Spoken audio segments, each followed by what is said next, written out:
And hello, everybody. Welcome to the very first video of the Next Gen Jets channel. I am Jack, your host today, alongside my co-host Chris, who joins me every Sunday on the live Next Gen Jets shows. Chris, how are you doing today, man? I'm doing well, man. I'm excited to break down some of our top free agents remaining and just chop it up with you, man. Always great talking Jets with you, brother. Always great talking Jets with you too, brother. So we're gonna get into our list here. Today's video, as you guys can see by the title, is top 5 remaining free agents that the Jets can pick up. Some of these guys, maybe a little over talked about with the Jets. Their names have been linked to the Jets forever, and yet they've still not signed with a team. But I'm interested to see what they can do here. Chris, we're gonna start with you. Who do you have as in no particular order? Who's your first one for you? Yeah, so we know the Jets have so much needs left. There's so many things that they might have failed to address during the draft or waited too long in the draft. And so there's obviously a bunch of guys a bunch of positions that we still need to, add guys to, add bodies, add players to show up to training camp because we do not have enough, especially wide receiver right now, which is why my first player is Amari Cooper. We know he had a stint with the Bills this season, and we just really just need to add bodies. And adding a veteran could do wonders for guys like Arian Smith, who we know has some technique issues. That's a wide receiver we drafted this year. So adding a veteran, Amari Cooper, will do wonders for him, mentoring him. Also will do wonders for a guy like Malachi Corley. So adding Amari Cooper is key. Adding a veteran presence, someone who's going to catch the ball. Another interesting one is I have as my 2 is Deontay Johnson. He's a wide receiver, only 28. We know he's been on and off with the Ravens, some injury, but I like him. I just think just keep on adding bodies to this receiver room, man. Guys who can compete, because I'm not happy with Lazard. I'm not content. So we just need to keep on adding more bodies, adding guys to just be able to roster at least. My third, speaking of roster, we have very few rosterable tight ends. So that's why my next guy is Gerald Everett. A complaint with him is his age. He's very old, but he's a veteran presence in this tight end room, veteran pass catcher for us. Again, most of these guys are mentors. This is a great option to mentor Mason Taylor, our rookie that we drafted out of LSU. We know he has some blocking issues. Gerald Everett been around the league for so long. And one of the main points I always bring up about Mason Taylor and his blocking is how our tight end coach used to be an O-line coach. That is so much. That'll do wonders for their technique. I'm so excited to see that. My fourth is actually Matthew Gay, a kicker. Okay. We need to add so much kickers. Just keep on getting kickers in. I like that. Get them on cheap deals too. Just try them out and see if they can be consistent from over 50 long distances, because that's exactly what we need. We need kickers. I didn't even think of a kicker. Yeah, we need, because we obviously know how much you hate Zerline, how much I hate. How much I hate watching missed field goals to end up losing us a game. And 5, I have some reliable edge depth. I have Zadarius Smith. We obviously know a complaint with him is again, his age. It's a really hard finding young free agent, by the way, at this point. But his age is a concern, but he is such a reliable guy who can come in and get you 10 sacks if need be. If Johnson, God forbid, Jermaine Johnson has a re-injury, and we obviously know Will McDonald has issues stuffing the run, so we're gonna need him to develop at that over time. And it's basically my top 5. Let's throw it over to you, Jack. What are you thinking here? First of all, before I get into my list, Chris, I know you mentioned Gerald Everett as one of your list members, I believe, right? Yes. So I get, Everett great in the locker room. I think he's, would add so much veteran depth to this tight end room. But if you were looking for a younger guy, possibly in the trade market, would you be open to maybe getting a guy like Dallas Goedert or open to some guy like that in the trade market? Yeah, for sure. I mean, Dallas Goedert's not exactly a young option. The concern with him is his injury prone. I would 100% add Dallas Goedert, though. I'd 100%. And by the way, I would have loved to have added D tackle in free agency, but there was no guys who stuck out to me. D tackle is obviously the most important thing. D tackle is right behind in there, in the things we literally refuse to address in the draft for some reason. Aaron Glenn must have. One of my exactly. There's so many things that we can critique specifically about this draft. One of the main things is deep tackle. I think they could have taken one as early as round 4 or 5, and just there was guys sitting there too that they could have taken. You said Tonka Hemingway, but I think Aaron Glenn must have faith in some guys on that we have. Must love Quinnen Williams, the fact that he's not going out and drafting. but need to address D tackle and UDFA for sure. I mean, I heard we might have been too, so we just need to continue doing that, continue getting big boys, and some hopefully if a name pops up in free agency or even in the trade market, that's such a huge need. I'd be open to getting that and tight end for sure. Yeah. I agree. You know, we always need those big boys on the line. You can never have enough D linemen. But I'm going to get into my top 5 free agents here. So my first one is obviously Amari Cooper. I think you had that one too. You know, obviously we need some depth in this receiver room, especially because we didn't get a true wide receiver 2 in this draft, right? I was really hoping for Trey Harris, as you and Connor know, at 42. Unfortunately, we passed on him once, excuse me. He got pick before 73, excuse me. But we passed on him on the part where we should have gotten him, right? 42. You get Mason Taylor. I know you're a fan of Mason Taylor here, but I just don't get it, right? I know you said yourself best available pass catcher. I think Harris was the best available pass catcher here. Right? Well, I think we can go back and forth about there is if you didn't take tight end in the second, if we did not have Mason Taylor, Harold Fannin, we obviously know we were watching live, was gone before our 3rd round pick. I'm not even sure I like Harold Fannin a lot, but Gunnar Helm, I'm not sure if he's big enough, if he's a good enough player to fill the void that we have in Gunnar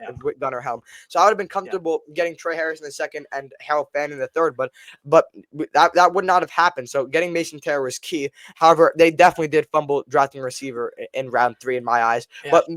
But Glenn must have a plan for that corner. Glenn is a former corner, so I have no doubt that he'll be able to develop him and turn him into a difference maker. So I'm not even terribly mad at that. I just really would have wished they took a receiver.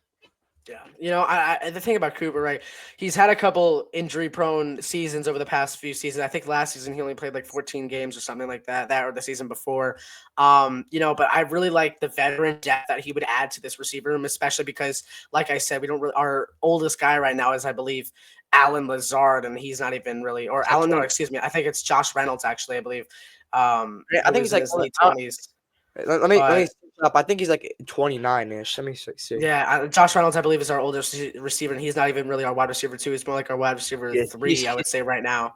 He's third. I mean, he's a solid wide receiver 3. He can block, which is we're going to be a run first offense. By the way, I'm so excited to see what this offense is going to do in the run game with this O line that we invested so many first round picks in, and so much talent in this running back room, and a running quarterback in Justin Fields. Like the script writes itself for the Jets this season. We are a team who is going to be ground and pound, which represents the fact that our wide receivers mostly are not great. They're not like below average pass catchers, but they can block. Josh Reynolds and Alan Lazard. I still think Fields should be developed into a passing quarterback too. Yeah, no, I totally. If we want Fields to be our long-term guy, he needs to develop into a passer. Again, my dream scenario is that we go 9-8. Fields is solid, so you keep him for the second year, but you still trade up for a quarterback like Nussmeier. Then you have them compete, and then when Fields' contract expires, you have Nussmeier ready to take the throne, if you will. So before we get back on track with the list, do you think even if we keep Fields on a second deal, or excuse me, for a second year and we trade for a quarterback, do you think that brings down his morale? And do you think that'll mess up with his play style a little bit, especially because his morale might get lower?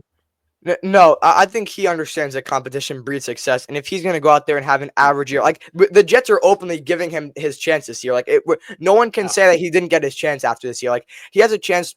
I think the Jets did an okay job surrounding him with weapons so far. I think we still need to get a receiver. And he has a good O line, so he's never had an O line as good as this. That's for sure. And he has Brees. Yeah. He has Garrett. He has his college receiver Garrett. So if we add another wide receiver, if we add a true wide receiver too, there is legit no excuses for this man. If he if he doesn't play up to his potential, he'll know. And listen, he'll need to prove himself again with the quarterback that we draft eventually. So getting back on track with the list, who's the number 2 here? Matthew Judon, right? I know this may be a little bit of a shocker to some fans, but I feel like, again, like I said, you can never have enough D linemen, especially at the edge position right now. We drafted Tyler Barron out of Miami with our last pick in the draft. I think that was a great pick. Earlier on the show, earlier tonight, actually, I graded that an A+ for our best pick in the draft. I would say that or Membu is probably my best pick in the draft. But, with this edge position, again, we don't know, like you said, if, Jermaine has some issues with him again, ever since the coming back from the Achilles, because I know a lot of guys aren't the same coming back from that. Will McDonald, too, like you said, isn't really great at stopping the run. Matthew Judon, for me, is, great for, overall talent, I think. I think especially a lot, again, with his veteran mentality, I think he would add so much to this defensive line. So Matthew Judon's definitely a name to look out for me. Number 3, I think you had this guy as well, Gerald Everett. a tight end for me. Former great tight end for the Rams, Seahawks, all these teams. I believe he played with the Chargers too, if I'm not mistaken. But Gerald Everett again, like we said, we need deep tight end depth right now. Right now, our tight end one is Mason Taylor. I'm excited to see what we can develop him into. But if you're going to get a guy like Mason Taylor, you have to have a veteran on here that can lead him to success. Who's our veteran right now? Stone Smart. I mean, I get he's a bit of a veteran, but he doesn't have enough starting experience for me to really be comfortable. Oh, did I start freezing? Oh shoot. Chris. Yeah, I mean, Stone Smart is obviously an unknown. We're sorry for the internet issues there for both. Let's just cut it. Let's cut that out. I'm gonna cut that out from the. Yeah, but let's get back into it. Stone Smart, obviously a guy who can. We know we can. We don't really know what he is. It's gonna be key to see. Excuse me. It's gonna be key to see how Tanner Engstrand develops him. Yeah, especially because, like I said, you need to add veteran depth to this, and Stone Smart doesn't have that much experience at it being at the starting level. So that's where Gerald Everett comes into play. My next guy, this may be a little bit of a surprise as well. Eric Kendricks, linebacker. I really think Kendricks is a good linebacker. 88 total tackles in 2024, 6 feet, 232 pounds. That's almost, that's 16 pounds heavier than Jamie Sherwood. And Sherwood has already showed that he's a great linebacker for this team and a great linebacker in this league in general. So I think Eric Kendricks would add great depth to this linebacker room. I know we already got that Samoan linebacker from Miami. I really don't know how to pronounce his last name. Malagoa. I think that's how you pronounce his last name. But, you can never have enough linebackers as well, especially with this. If we were going to have a great defense this year, have a good box this year, as you would say. I think that, like I said, adding a linebacker, especially with a guy like Eric Kendricks, would be great. I really love his size. I love his athleticism. I love his power that he has. And then my number 5, I'm going to end off with another receiver here, Keenan Allen. Look, I know this may be not a shock to some people.